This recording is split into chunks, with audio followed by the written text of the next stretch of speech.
Yeah. So I suggest, like, this is how I started. Start with what you know, kind of like when you start reselling. Start with what you know, what you're comfortable with, and slowly build out from there. So I'm a rock hound, so I made a lot of like geology-based shirts. And in the merch world, you probably, I mean, in reselling too, it's an evergreen. It's not a trending topic. It's not Christmas, Halloween, or something that's going on in the news or politics or whatever.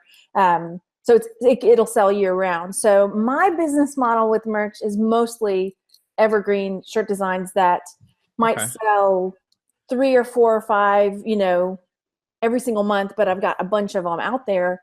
I do have some that have sold multiples in a month, or a big number in a month. But yeah, I see how people are doing with Halloween right now. Now, hindsight's 2020. I'm like, maybe I should have done a few more Halloween shirts this year. But Christmas is coming, so I'm gonna be cranking out. Even though it's really flooded, people are spending their money. What are some other ways that you find different ideas, for creating designs? You could obviously search the best sellers on Amazon, go through the different categories. Do you use anything like Google Trends or looking at magazines or going into, t-shirt stores? Like what are some ways that people can start to get ideas of various niches and then, dive a little deeper into researching which ones they should create and so on and so forth? Yeah, I mean, I definitely I've started looking at people's shirts that they're wearing more often. And I make a lot of kid designs too, which I think not a whole lot of other sellers talk about, because people will spend money on their children and the designs that they buy for them. So I start taking a look at what people are wearing. I definitely keep a notebook handy where I write down design ideas that I see, or if somebody mentions on a TV show that llamas are hot right now, well, I jot that down. Llamas are hot right now. So I can create a Christmas llama shirt because it's hot right now. So I think I answered the question. Yeah, yeah, cool. I mean, there's so many different opportunities out there. I'd say at the end of the day, you really got to just start to experiment, right, with the various niches and see what works and see what doesn't work, right? I mean, sometimes have you ever had an idea and you were like, "Wow, this is going to sell so well. It looks great. It's awesome." And then it just flops?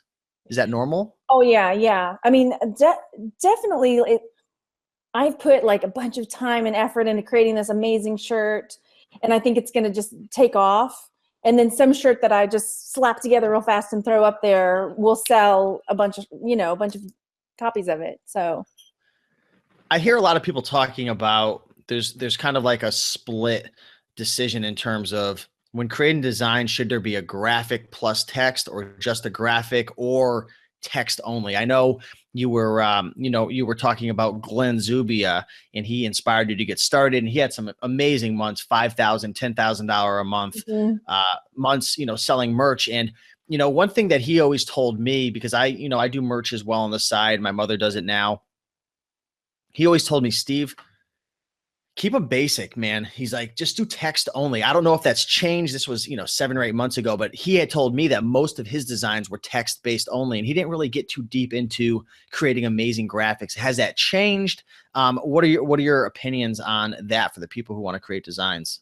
Yeah, I agree. I mean, a lot of mine that I sell a lot of just text-based shirts, or a shirt that just has a simple graphic on it, that it's not too intricate as far as I mean, honestly, some of my designs that I've spent so much time creating and perfecting and making sure they look amazing just sat and never sold. So